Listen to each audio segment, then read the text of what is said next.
বিসমিল্লাহির রহমানির রহিম। সুবহানাল্লাযী আসরা বিআবদিহি। সূরা বানী ইসরাঈল। আম্মা বাদ। আলহামদুলিল্লাহ, যাবতীয় প্রশংসা ও গুণগান একমাত্র মহান আল্লাহ সুবহানাহু ওয়া তাআলার জন্য, যে মহান আল্লাহ সুবহানাহু ওয়া তাআলা আমাদেরকে আজকের এই জুমার সলাতে একত্রিত করেছেন এবং সঠিক সময়ে এই জুমার সলাতে অংশগ্রহণ করার তৌফিক ইনায়েত দান করেছেন। হাসপাতালে, ক্লিনিকে, বাড়িতে অসুস্থ অবস্থায় না রেখে সুস্থ অবস্থায় আমাদেরকে নিয়ে এসেছেন। সেই মহান আল্লাহ সুবহানাহু ওয়া তাআলার প্রতি অগণিত শুকরিয়া আদায় করে বলি আলহামদুলিল্লাহ। অতঃপর দরুদ জ্ঞাপন করি মা আমেনার নয়নমণি, নবিকুল শিরোমণি, খতামুন নাবিয়িন আহমদ মুস্তফা মোহাম্মদ সাল্লাল্লাহু আলাইহি ওয়াসাল্লামের প্রতি। আমরা অন্তরস্থল থেকে বলি আল্লাহুম্মা সাল্লি আলাইহি, আল্লাহুম্মা বারিক আলাইহি। সম্মানিত উপস্থিতি, আমরা অনেকেই অবগত বা অনেকে অবগত নই যা আমাদের বর্তমান যে মাস চলছে আরবিতে এটা রজব মাস। আর আমাদের পাক ভারত থেকে শুরু করে পৃথিবীর আনাচে কানাচে এই মাসে দিবাগত 26 তারিখ রাত্রিকে লাইলাতুল মেরাজ হিসেবে পালন করা হয়ে থাকে। সেই দিক থেকে বলা হয় যে এই রজব মাস হচ্ছে লাইলাতুল মেরাজের মাস। তো যেহেতু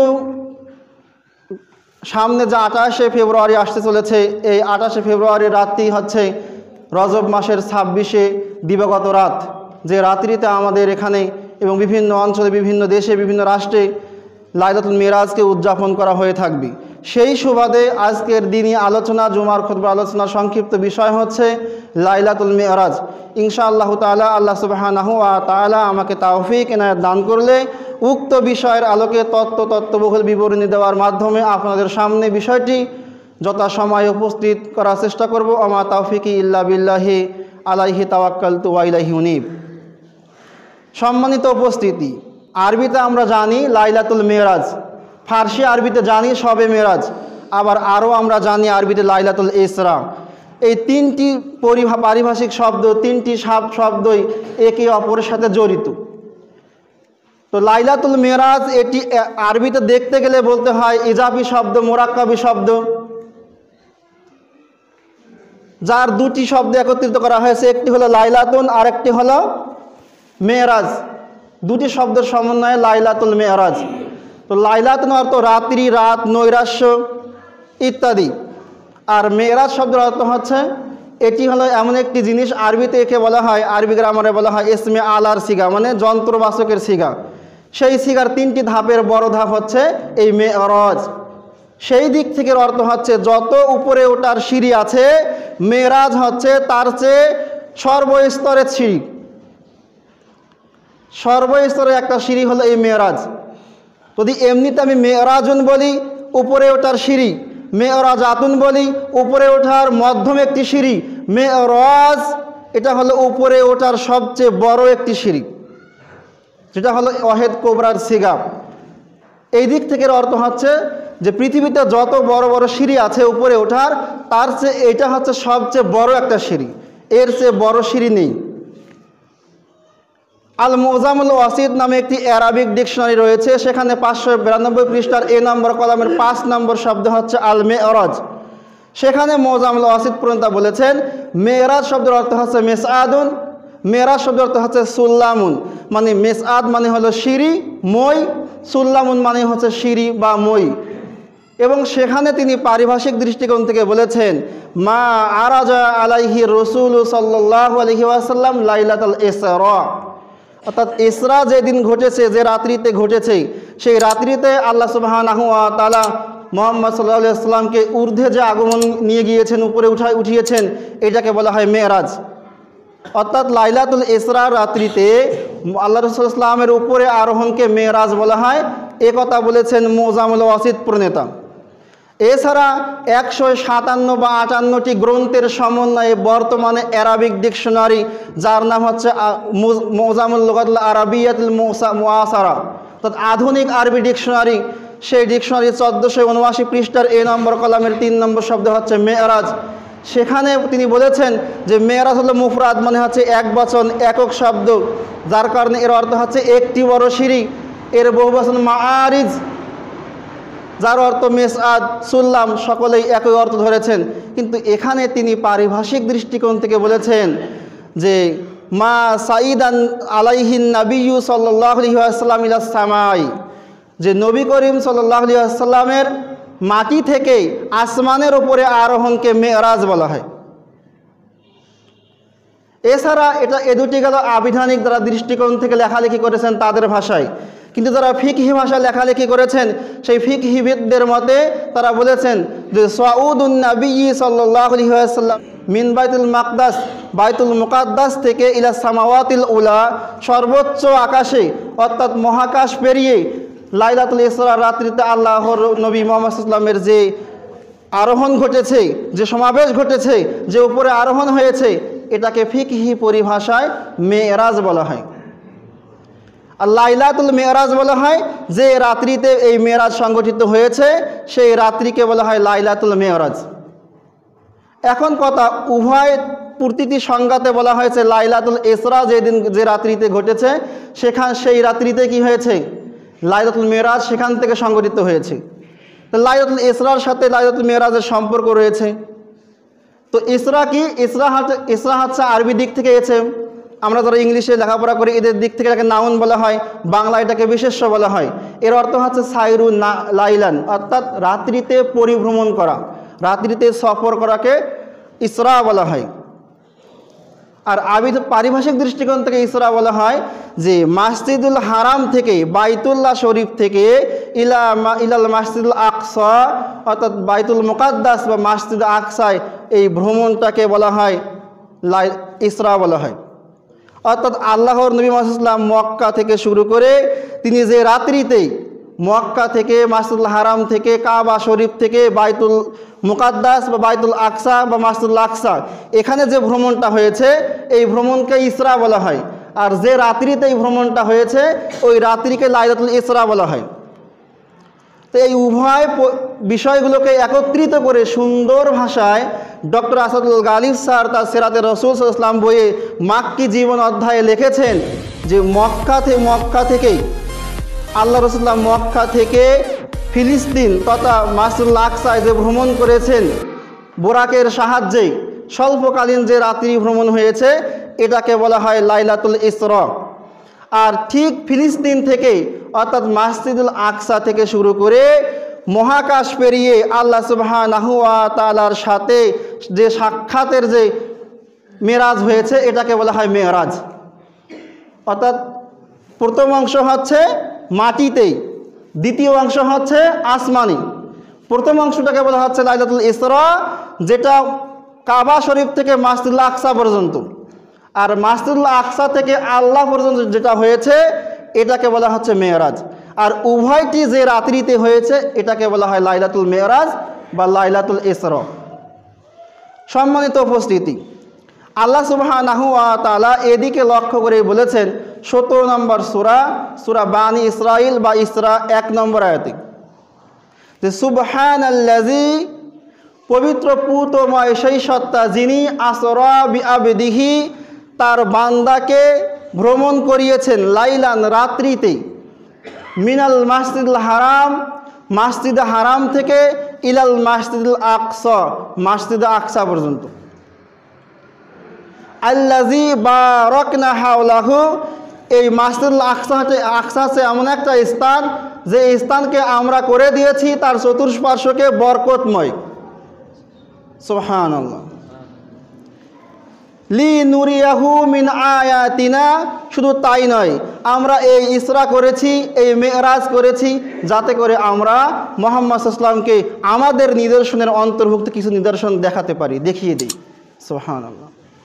ইন্নাহু হুয়াস সামিউল বাসির, যিনি এই কাজগুলো করেছেন সেই সত্তা তিনি হচ্ছেন সামিউল বাসির, সর্বশ্রোতা সর্বদ্রষ্টা, সব কিছু শোনেন, সব কিছুই দেখেন। তো অত্র আয়াতের ব্যাখ্যা, বিশ্লেষণ, তাদাব্বুর, তাফসির করে 4টি বিষয় পাওয়া যায়। 1 নম্বর হচ্ছে অত্র আয়াতের আলোকে বোঝা যায় ইসরা বলেন আর মেরাজ বলেন, ইসরা বলেন আর মেরাজ বলেন উভয়টি একই সময়ে একই রাত্রিতেই একবার সম্পন্ন হয়েছে। লাইলান শব্দ দ্বারা এটা বোঝানো হয়েছে যে একই রাত্রিতে প্রথমে ইসরা এবং ওই ইসরার পরেই লাইলাতুল মেরাজ সংগৃহীত হয়েছে ওই রাত্রিতেই, তাও আবার স্বল্প সময়ের ব্যবধানে। এটা অত্র আয়াত থেকে প্রথম বোঝা যায়, তাফসির বলেন তাদাব্বুর বলেন যেটাই বলেন না কেন।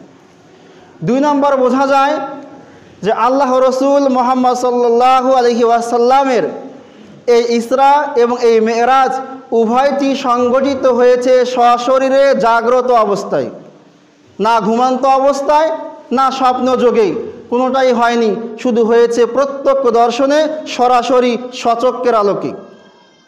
এটা বোঝা যায় অত্র আয়াতে আল্লাহ বলেছেন বি আবদিহি, তিনি তার বান্দাকে, স্বয়ং তার বান্দাকে, তার দাসকে ইসরা করিয়েছেন।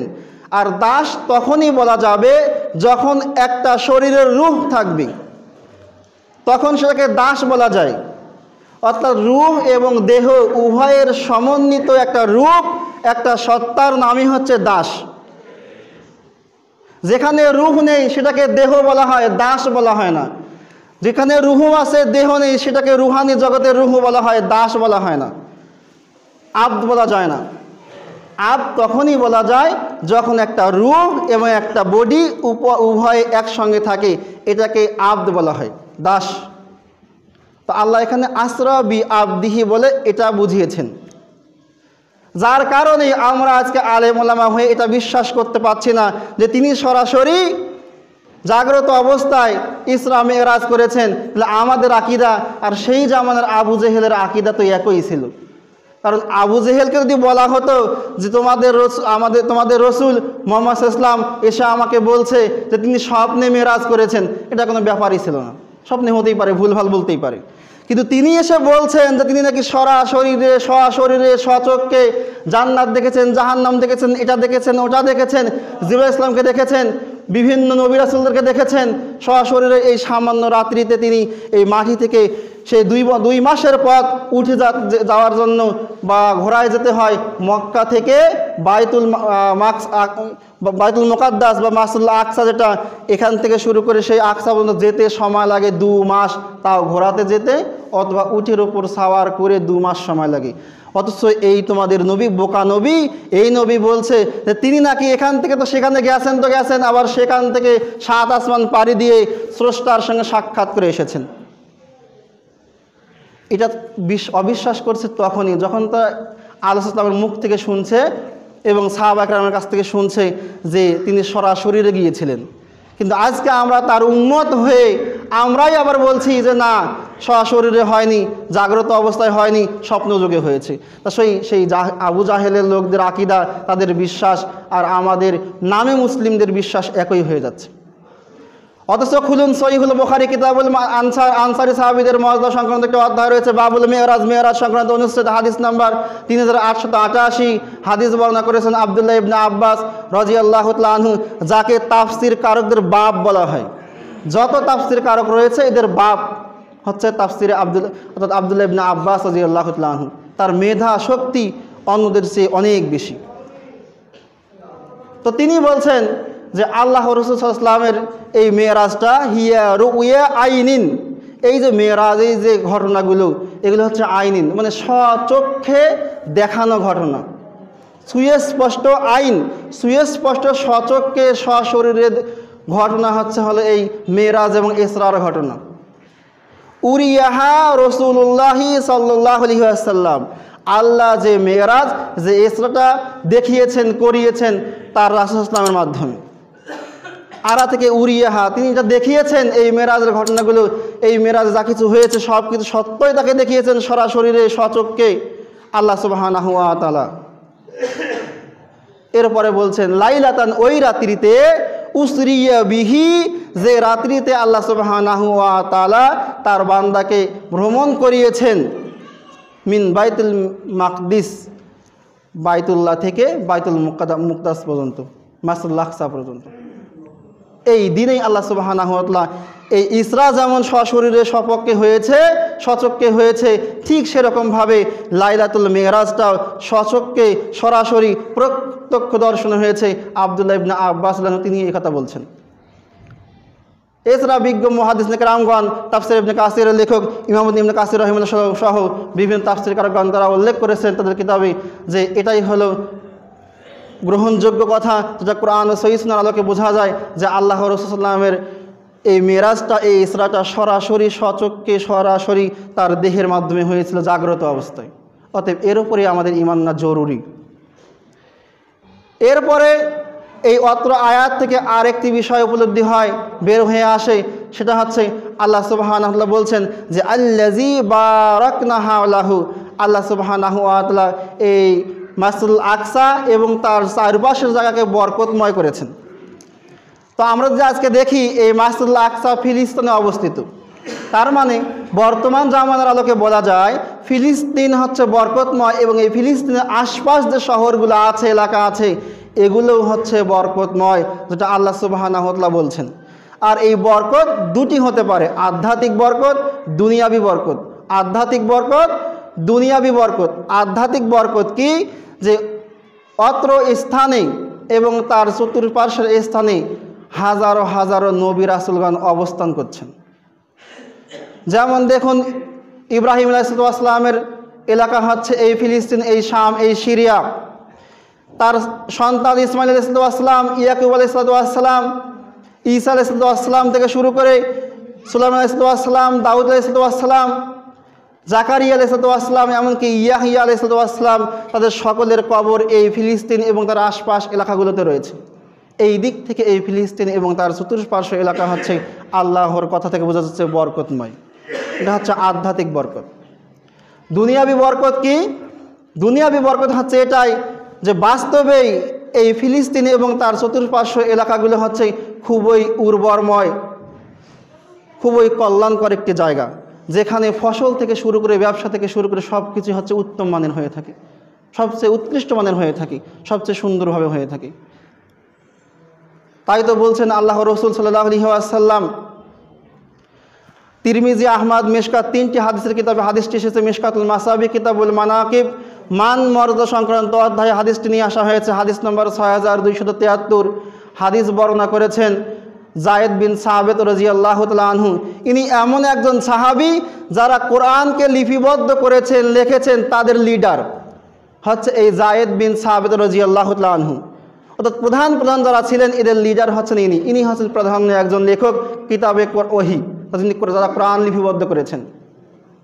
সেই জায়েদ বিন সাবিত রাদিয়াল্লাহু তাআলা আনহু তিনি বলছেন যে একদা একদিন আল্লাহ রাসূল সাল্লাল্লাহু আলাইহি ওয়াসাল্লাম তিনি বললেন, তুবা লিশ-শাম, শামবাসীর জন্য মুবারকবাদ, শামবাসীর জন্য কল্যাণ, শামবাসীদের জন্য শুভ সংবাদ।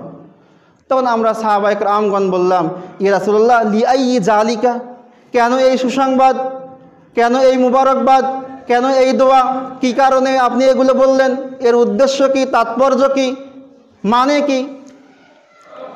তখন আল্লাহ রসুল সাল্লাল্লাহু আলাইহি ওয়াসাল্লাম বললেন, শুনে রাখো, এই সিরিয়া, এই শাম এমন একটি জায়গা, লিআন্নাল মালাইকাতার রহমান, নিশ্চয়ই যে সকল ফেরেশতারা, মালাইকাগণ, এখানে মালাকুনের বহু মালাইকা মানে অসংখ্য ফেরেশতা মণ্ডলী, অসংখ্য রহমতের ফেরেশতা মণ্ডলী রয়েছে, যারা বাসিতাতুন, বিস্তৃত হয়ে রয়েছে, বিচরণ করে রেখেছে তাদের পাখাগুলোকে আলাইহা, এই সিরিয়ার ওপরে, এই শামের উপরে, এই শামের ওপরে, এই সিরিয়ার ওপরে অসংখ্য রহমতের ফেরেশতারা তারা তাদের ডানাগুলোকে বিছিয়ে রেখেছে। যার কারণে আমি আল্লাহ বললাম যে তাদের জন্য শুভ সংবাদ, তাদের জন্য মোবারকবাদ। কারণ যাদের দেশে, যাদের কাছে ফেরেশতা মণ্ডলীগণ পাহারায়রত রয়েছে, তাদেরকে রক্ষার জন্য তারা দায়িত্বপ্রাপ্ত হয়ে রয়েছে। তো সরাসরি হাদিসের কথা থেকে হয়তো কিছু একটা জিনিস আপনাদের বুঝে নাও আসতে পারে।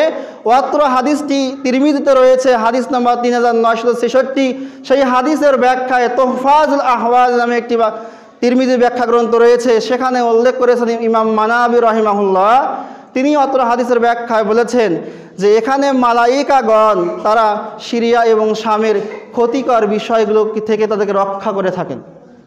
যত ক্ষতিকর অনিষ্টকর বস্তু রয়েছে, বিষয় রয়েছে, এগুলোকে দূরীভূত করা এবং তাদের উপরে আল্লাহ সুবহানাহু ওয়া তাআলার পক্ষ থেকে বরকত নাজিল করা, এই বিষয়গুলো আল্লাহ সুবহানাহু ওয়া তাআলার হুকুমেই তারা এই সিরিয়ার উপরে প্রবর্তন করে থাকেন। এদেরকে বেষ্টন করে রাখেন বিভিন্ন প্রকার বালা মুসিবত থেকে রক্ষা করার জন্য এবং আল্লাহর পক্ষ থেকে বিশেষ বিশেষ রহমত এদের উপরে অবতরণ করার জন্য। এই হলো 3টি অত্র আয়াত থেকে আসছে। এরপরে ৪র্থ নম্বর অত্র আয়াত থেকে যে বিষয় বেরিয়ে আসে সেটা হচ্ছে যে আল্লাহ রসুল সাল্লাল্লাহু আলাইহি ওয়াসাল্লামকে আল্লাহ সুবহানাহু ওয়া তাআলা জাগ্রত অবস্থায় যেমনভাবে তিনি এই মেরাজ, এই ইসরা করিয়েছেন, ঠিক তদ্রূপভাবে অত্র আয়াত আল্লাহ সুবহানাহু বলছেন লি নুরিয়াহু মিন আয়াতিনা, যে এটা করার আরেকটা উদ্দেশ্য হচ্ছে আমরা আমাদের এই নবীকে, এই মুহাম্মদ ইসলামকে আমাদের যে নিদর্শনগুলো আছে এই নিদর্শনসমূহের মধ্যে বড় বড় অন্যতম নিদর্শনগুলো আমরা তাকে দেখিয়ে দেব। তার মানে বোঝা যাচ্ছে যে আল্লাহ রাসূল সাল্লাল্লাহু আলাইহি ওয়াসাল্লামকে আল্লাহ সুবহানাহু ওয়া তাআলা জান্নাত জাহান্নামের মতো বড় বড় যে নিদর্শনগুলো রয়েছে এই নিদর্শনগুলো আল্লাহ সুবহানাহু ওয়া তাআলা তার নবী মুহাম্মদ ইসলামকে দেখিয়েছেন, এই বিশ্বাস রাখতে হবে, এই আকীদা পোষণ করতে হবে। সম্মানিত উপস্থিতি, এরপরে আসুন, যেটা আমাদের সমাজে প্রচলিত রয়েছে যে এই রজব মাসকে কেন্দ্র করে লাইলাতুল মেরাজ বা মেরাজের রজনী যে পালন করা হয় সেটা হলো রজব মাসের 27 তারিখে। তো অত্র তারিখে কি মূলত আপনার লাইলাতুল মেরাজ কিনা, এ ব্যাপারে ইসলাম কি বলে, ফুকাহায়ে কেরামগণ কি বলে, অবশ্যই জানা আমাদের দরকার। যেমন আমরা জানলাম এর পরিচয় এবং এর তাৎপর্য, গুরুত্বতা। সম্মানিত উপস্থিতি, আমাদের পরিচিত একজন লেখক আবু আবদুল্লাহ মোহাম্মদ শহীদুল্লাহ খান মাদানী, তিনি একটি কিতাব লিখেছেন শবে মেরাজের করণীয় ও বর্জনীয়। সেখানে তিনি 10টা মত উল্লেখ করেছেন যা একটা আরেকটার বিপরীত। এছাড়া আর রাহিকুল মাকতুম মোহরাঙ্কিত সুদা নামে একটি কিতাব রয়েছে, যেটা অনেক আগেই 1182 জন লেখকের প্রতিযোগিতায় প্রথম স্থান অধিকার লাভ করেছেন। যে কিতাবটি সেটি হচ্ছে রাহিকুল মাকতুম। এই রাহিকুল মাকতুমের 137 পৃষ্ঠাতে 6টি মত উল্লেখ করা হয়েছে। এছাড়া বর্তমান জামানার লেখক ডক্টর আসাদুল গালিব স্যার, তিনি তার সিরাতে রসুল সাল্লাল্লাহু আলাইহি ওয়াসাল্লাম কিতাবে মাক্কি জীবন অধ্যায়ের মেরাজের তারিখ সংক্রান্ত অনুচ্ছেদে লিখেছেন 6টি কথা লিখেছেন, যেটা রাহিকুল মাকতুম থেকে নেওয়া। তাই প্রসিদ্ধ এই 6টি বিষয় আপনাদের সামনে বলছি, যেগুলো একটি আরেকটির সাংঘর্ষিক, একটা কারোর সাথে মিল নেই। এগুলো হলো প্রসিদ্ধ মতামত। এছাড়া আরও অসংখ্য মতামত রয়েছে। আল বেদায়া আল হাওলিয়া 270 থেকে 74 পৃষ্ঠা, আল বেদায়া ওয়ান নিহায়ার ইতিহাস গ্রন্থে আরও অসংখ্য মতামত রয়েছে। সেখান থেকে 6টি প্রসিদ্ধ মতামত আমি বলছি। প্রথম মতামত হচ্ছে আর রাহিকুল মাকতুমে উল্লেখ করা হয়েছে এবং আসলে গালিব স্যারও একই কথা উল্লেখ করেছেন যে নবুয়াতের যে বছর শুরু হয়েছে, নবুয়াত যে বছর শুরু হয়েছে সেই বছরেই মেরাজ সংঘটিত হয়েছে। এটা হলো প্রসিদ্ধ যত মত আছে তার মধ্যে একটা মত। 2 নম্বরে বলা হচ্ছে যে নবুয়াতের 5ম বছরে এই মেরাজ সংঘটিত হয়েছে। 3 নম্বরে বলা হচ্ছে নবুয়াতের 10ম বছরে রজব মাসের 27 তারিখে মেরাজ সংঘটিত হয়েছে, যেটা আমরা সামনে পাচ্ছি এই মতের আলোকেই। নবুয়াতের 10ম বছরে রজব মাসের 27 তারিখে আমাদের সমাজে প্রচলিত এটা, এই মতের উপরে আমল করা হয়ে থাকে। এটা হলো 3 নম্বর মত। 4 নম্বর মত বলা হচ্ছে যে নবুয়াত লাভের 12তম বছরে রমাজান মাসে মেরাজ সংঘটিত হয়েছে। 5 নম্বর মত হচ্ছে নবুয়াত লাভের 13তম বছরে মহরম মাসে এই মেরাজ সংঘটিত হয়েছে। 6ঠতম প্রসিদ্ধ মত হচ্ছে 13তম বছরে রবিউল আউয়াল মাসে এই মেরাজ সংঘটিত হয়েছে। অসংখ্য মত রয়েছে সাহাবায়ে কেরামের, পরে তাবেঈনের ইজামের আসার থেকে এবং বিভিন্ন মনীষীদের কথা থেকে 45টারও মতো নকল অর্থাৎ কপি অর্থাৎ কথা অর্থাৎ রেওয়ায়াত অর্থাৎ বর্ণনা রয়েছে, যেগুলি একটার সাথে একটারও মিল নেই। 45টা এবং আরও বেশি রয়েছে যেগুলো একটা মতের আরেকটার বিপরীত।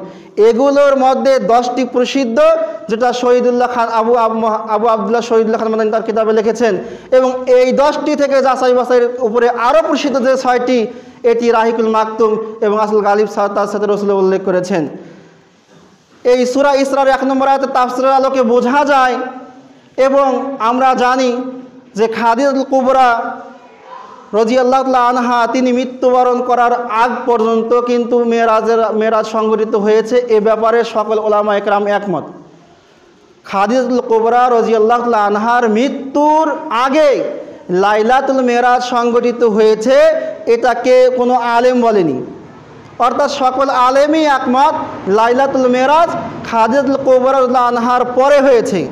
আর খাদিজাতুল কুবরা রাদিয়াল্লাহু আনহা ইতিহাস ঘেঁটে দেখেন তিনি 10ম বছরের রমজান মাসে ইন্তেকাল করেছেন। তাহলে এখন দেখেন, তাহলে প্রসিদ্ধ 6টার 3টা বাদ হয়েছে কিনা? প্রথম নম্বর নবুয়তের প্রথম বছর বাদ হয়ে গেল, দ্বিতীয় হলো 5ম বছর, এটাও বাদ হয়ে গেল, তৃতীয় যেটা আমরা মেনে চলি 10ম বছর রজব মাস, রজব আগে না রমজান আগে? রজব আগে না রমজান পরে, রজব আগে।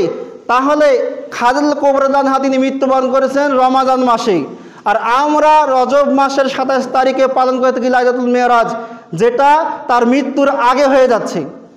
আর তার মৃত্যুর আগে সকল উলামায়ে কেরাম একমত এবং হাদিস থেকে 100% নিশ্চিত যে লাইলাতুল মেরাজ সংঘটিত হয়নি। তাহলে আমাদের প্রচলিত মত থেকে শুরু করে উপরের প্রসিদ্ধ মত দুটি বাতিল হয়ে গেল, সুনিশ্চিতভাবে বলা যেটা হলো বাতিল মত। এরপরে পরের 3টি, একটা বলা হচ্ছে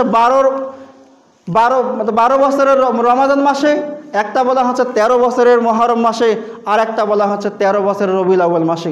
এই 3টি মতের সঠিকও হতে পারে, আবার ওই বছরে হলেও এই দিনক্ষণ সঠিক হতেও পারে, নাও হতে পারে।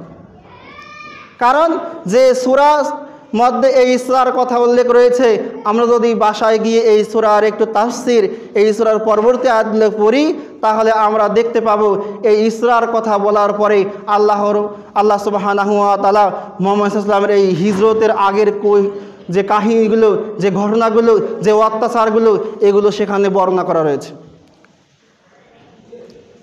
এবং আরও কিছু কথা আলোচনা বলেছেন, যে কথাগুলোর আলোকে বোঝা যায় যে হিজরতের কিছু আগে এই মেরাজ লাইলাতুল মেরাজ সংঘটিত হয়েছে। অনেক মনীষীগণ বলেছেন যে সেটা সম্ভবত 13 বছরে হতে পারে, 13 বছরের কাছাকাছি হতে পারে, কেননা তার মেরাজ হওয়ার পরে কিছুদিন পরে, কিছু সময় পরেই তার হিজরত হয়েছে। আর হিজরত হয়েছে নবুয়তের 14তম বছরের 27শে সফর রোজ বৃহস্পতিবার। যে আলোকে বোঝা যায় যে বেশি দিন ছিল না, হিজরতের কিছু কাল পূর্বেই কিন্তু এই মেরাজ সংঘটিত হয়েছিল। তো এই হলো আমাদের প্রসিদ্ধ মতের আলোকে যেগুলো বললাম, সেই আলোকে আমাদের সমাজে যেটা প্রচলিত রয়েছে, এটা সেই আলোক থেকে কি খাদিজাতুল কুবরার মৃত্যুর কথার আলোকে সেটা বাতিল হয়ে যায়। তো আমাদের উচিত হচ্ছে এই দিনক্ষণগুলোকে উদযাপন না করা, পালন না করা, এমনকি নির্দিষ্ট কোনো ইবাদত না করা। কেননা এই দিনগুলোর ব্যাপারে 3টি মত আপনাদের সামনে উপস্থাপন করছি, যারা প্রসিদ্ধ মুহাদ্দিস ফকি। যেমন আমাদের কাছে প্রসিদ্ধ একটি কিতাব হচ্ছে তাফসিরে ইবনে কাসির, যার নাম তাফসিরুল কোরআনুল আজিম। এই তাফসিরে কোরআনুল আজিমের লেখক অর্থাৎ তাফসিরে ইবনে কাসিরের লেখক ইমাম ইবনে কাসির রাহিমাহুল্লাহ, যার গ্রন্থ আল বিদায়া ওয়ান নিহায়া, যেটা হানাফি সমাজের সবচেয়ে প্রসিদ্ধ। অর্থাৎ যেমন আমাদের আহলে হাদিস মাদ্রাসাগুলোতে 4 বছরে বিভিন্ন কিতাব পড়ানো হয়, বিশেষ করে হাদিসের কিতাবগুলো পড়ানো হয়, এবং বিভিন্ন একটা বৈশিষ্ট্য থাকে এই কিতাবগুলো এই মাদ্রাসাগুলোতে পড়ানো হয়। ঠিক তদ্রূপভাবে আহনাফ কওমি মাদ্রাসাগুলোর একটা বৈশিষ্ট্য হচ্ছে অবশ্যই আল বিদায়া ওয়ান নিহায়া পড়তেই হবে, এটা হলো মাস্ট সাবজেক্ট, আবশ্যিক সাবজেক্ট। তো সেই আল বিদায়া ওয়াল নিহায়ার লেখক ইমামউদ্দিন ইবনে কাসির রাহিমাহুল্লাহ তার আল বিদায়া ওয়ান নিহায়া 3 নম্বর খণ্ডের 107 পৃষ্ঠায় উল্লেখ করেছেন যে মনীষীগণ, বিভিন্ন বক্তাগণ, বিভিন্ন লেখকগণ বিভিন্ন কিচ্ছা কাহিনী রচনাকারীগণ তারা যে রজব মাসের 27 তারিখকে লাইলাতুল মেরাজ বলে উল্লেখ করে থাকে বিভিন্ন রেওয়ায়েত দিয়ে, কোনো রেওয়ায়েতই সঠিক নয়, এমনকি লা বুনিয়া লাহু, এদের বুনিয়াতের কোনো ভিত্তি নেই, এই রেওয়ায়াতগুলো কোনো ভিত্তি নেই। একথা ইমাম ইবনে কাসির রাহিমাহুল্লাহ বলেছেন আল বিদায়া ওয়ান নিহায়ার 3 নম্বর খণ্ডে 107 পৃষ্ঠাতে। এছাড়া প্রসিদ্ধ একজন ইমাম আবু শামা রাহিমাহুল্লাহ তিনি তার আল বাইস ফি ইনকারিল বেদা নামে একটি কিতাব রয়েছে, এই কিতাবের 71 পৃষ্ঠায় তিনি বলেছেন যে জাকারা বা আজুল কাসাস, যে কতিপয় কিচ্ছা কাহিনী বর্ণনাকারী তারা বর্ণনা করে উল্লেখ করেছে যে আল ইসরা কানা ফি রাজাবিন, ইসরাটা সংগঠিত হয়েছে রজব মাসে। আসল কথা হলো এই, জেনে রাখো ওয়া জালিকা ইনদা আহলিল জারহি ওয়া তাদিল আইয়িনুল কাযিব, যে যাদের কারণে আজকে আমরা কোনটা সহি কোনটা জয়ীফ, কোন হাদিসের রাবি মারদুদ, কোন হাদিসের রাবি আল্লাহ রাসূলকে মিথ্যা কথা বলেছে, কোনটা মুনাফিক রাবি, কোনটা মুদাল্লিস রাবি, কার হাদিস গ্রহণযোগ্য নয়, কার হাদিসটা গ্রহণযোগ্য, কে আগে হাদিস গ্রহণযোগ্যতার অগ্রাধিকার, কে পরে, এগুলো আমরা যে ইমামদের আলোকে জানতে পেরেছি, যে ইমামদের আলোকে আজকে আমরা একটা ভালো একটা জিনিস পাচ্ছি, সহি জয়ীফ হাসান পর্যায়ের হাদিসগুলো পাচ্ছি, এদের ইমামকে বলা হয় যার তাদিলের ইমাম, অর্থাৎ যারা কোরআন হাদিসের সূক্ষ্ম থেকে সূক্ষ্ম বিষয় জ্ঞান রাখেন, এদের কাছে আইয়িনুল কাযিবি এই কথাটাকে ডাহা মিথ্যা কথা। এটা বলেছেন আবু শামা রাহিমাহুল্লাহ তার আল বাইস ফি ইনকারিল বিদা নাম 71 নম্বর পৃষ্ঠাতে।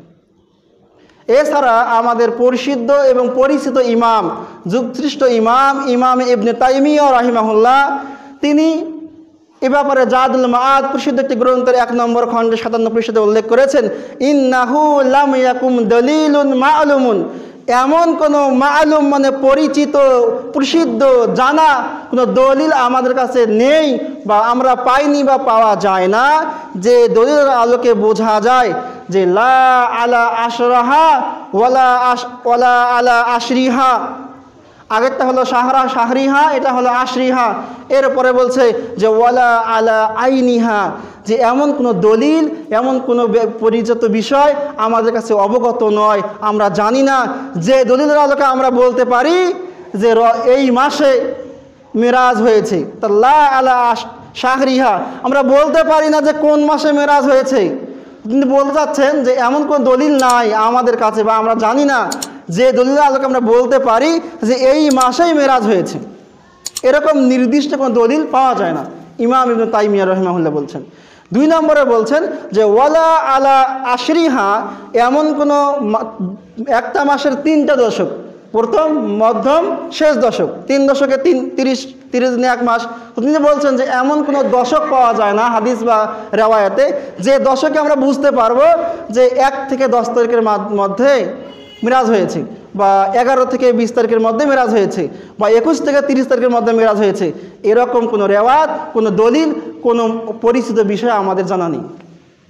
এরপরে তিনি শেষ কথা বলছেন যে ওয়ালা আলা আইনিহা, এমনকি কোন দিন মেরাজ হয়েছে এটাও কোনো দলিল থেকে প্রমাণিত নয়, কারণ বরং হচ্ছে বালিন নাকুলু মুনকাতিয়াতুন মুখতালিফাতুন, যত নকল এসেছে, যত বর্ণনা এসেছে, প্রত্যেকটা বর্ণনা মুনকাতিয়াতুন, বিচ্ছিন্ন বিচ্ছিন্ন টুকরা টুকরা, এখানে এক রেওয়াত, এখানে এক রেওয়াত, এখানে এক রেওয়াত, এটাকে বলা হয় মুনকাতিয়াত, বিচ্ছিন্ন বিচ্ছিন্ন রেওয়াত রয়েছে এবং মুখতালিফাত, একটার সাথে আরেকটার মিল নেই, ইখতিলাফপূর্ণ, কারোর সাথে কারো কথার মিল নেই, সবাই সবার মতামত দিয়েছে।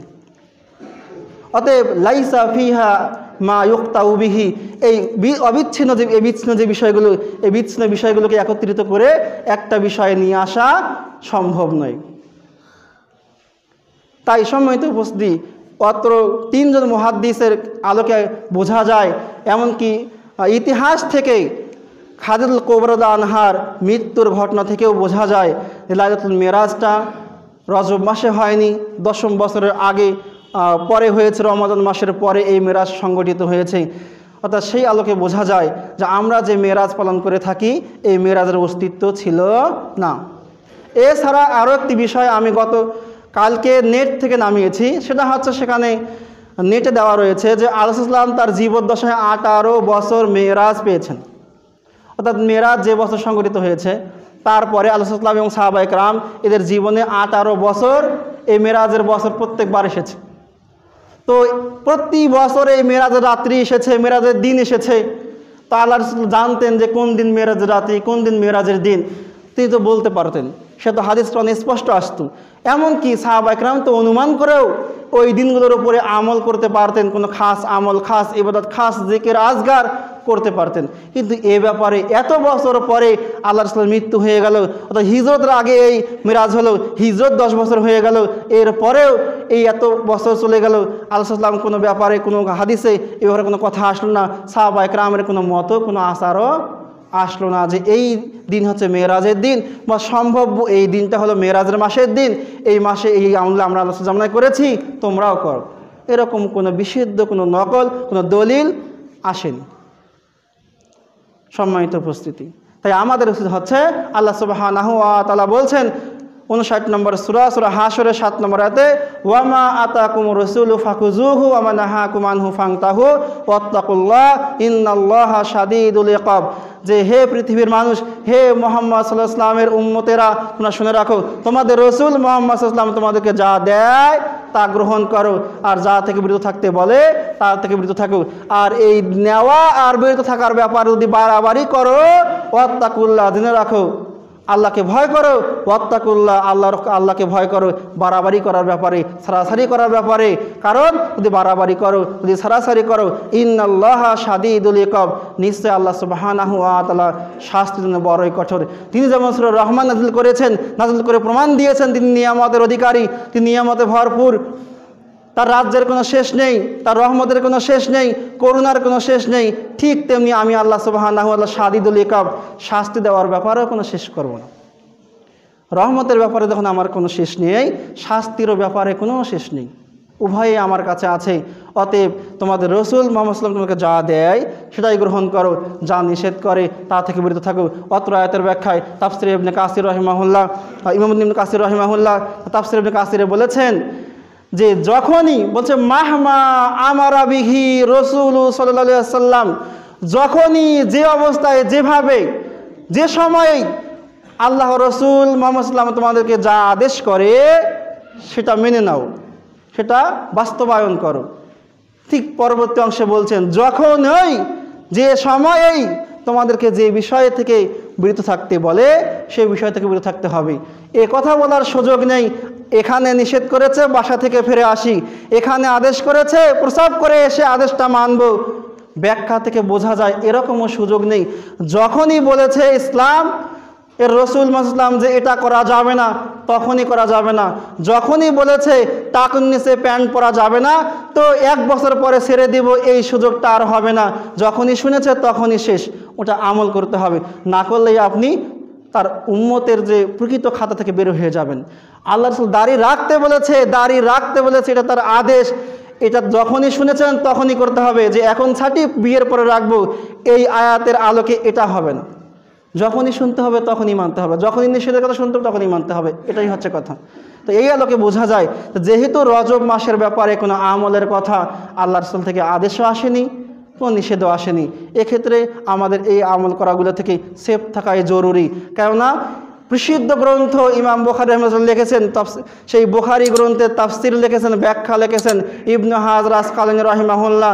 তিনি আল বিদায়া ওয়াল হাওলিয়া নামে একটা কিতাব রয়েছে, এই কিতাবে 274 পৃষ্ঠাতে তিনি বলেছেন যে যত রিওয়ায়াত রয়েছে এই রজব মাসের ফজিলত সম্পর্কে, যে লাম ইয়ারুদ্দি ফি ফাজলি শাহরা রজবা, রজব মাসের ফজিলতের ব্যাপারে যত রিওয়ায়াত রয়েছে, কথা রয়েছে, বর্ণনা রয়েছে, ওয়ালাফি সিয়ামিহি, তার সিয়ামের ব্যাপারে যত কথা রয়েছে, ওয়ালাফি সিয়ামি শাইয়্যিম মিনহু মুআয়্যিনিন, নির্দিষ্ট করে সেই মাসের কোনো একদিনের যত সিয়ামের কথা রয়েছে, রিওয়ায়াত রয়েছে, এমনকি ওয়ালাফি কিয়ামিহি লাইলাতিম মাকসুসাতিন, যে যত কিয়াম রাত্রিতে কিয়ামের নির্দিষ্ট কিয়ামের কথা রয়েছে, যত রেওয়ায়াত রয়েছে, এই রেওয়ায়াতগুলো, এই কথাগুলো হাদিসুন সহিহুন, বলতে যে পারবো যে এটা সহি, ইয়াসলিহু লিল হুজ্জাতি, এটা থেকে দলিল গ্রহণ করা যায়, এগুলো যে বলবো বলার অপেক্ষায় রাখে না।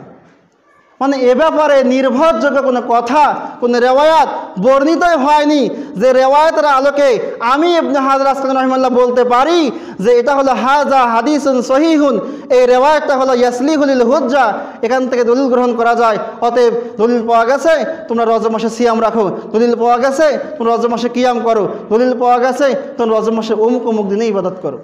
এরকম কোনো নির্ভরযোগ্য রেওয়ায়াত পাওয়া যায় না। তাই এই দিনগুলোতে কোনো ইবাদত নির্দিষ্ট করে আলাদা করে করা যাবে না। এমন কি যে ইবাদত নিয়মিত অনেক করা লাগে, এই ইবাদত যদি নিয়মিত না করা হয় কিন্তু ওই রজব মাসকে উপলক্ষ করে আমি আইয়ামে বীজের রোজা রাখবো, তাও অনেক মুহাদ্দিস বলছেন তা থেকেও সেফ থাকতে হবে। কারণ আপনার ভিতরে অবশ্যই উদ্দেশ্য যে এটা হলো বরকতের মাস, এই মাসে যদি আইয়ামে বীজের রোজা না রাখি, সাপ্তাহিক সোমবার বৃহস্পতিবার রোজা না রাখি, তাহলে কেমনটা হয়? তো এই উদ্দেশ্য এই ভালো কাজটিও তো এই মাসে করা যাবে না। তাদের জন্য যাবে যারা নিয়মিত করে আসতেছে, তাদের জন্য প্রতি মাসের সিয়াম উপলক্ষে সবে কদর বলেন, সবে মেরাজ বলেন, এই সিয়ামটার জন্য রাখা জায়েজ আছে ওই আইয়ামে বীজ হিসাবে। কিন্তু আপনি সারা বছর 12টি মাসে সিয়াম রাখলেন না, এই রজব মাসে এসে, এই শাবান মাসে এসে আপনি ওই সিয়াম রাখা শুরু করলেন আর বলছেন না আমি এই আইয়ামে বীজ হিসাবে রাখতেছি, রজব মাস হিসাবে নয়, কদর হিসাবে নয়।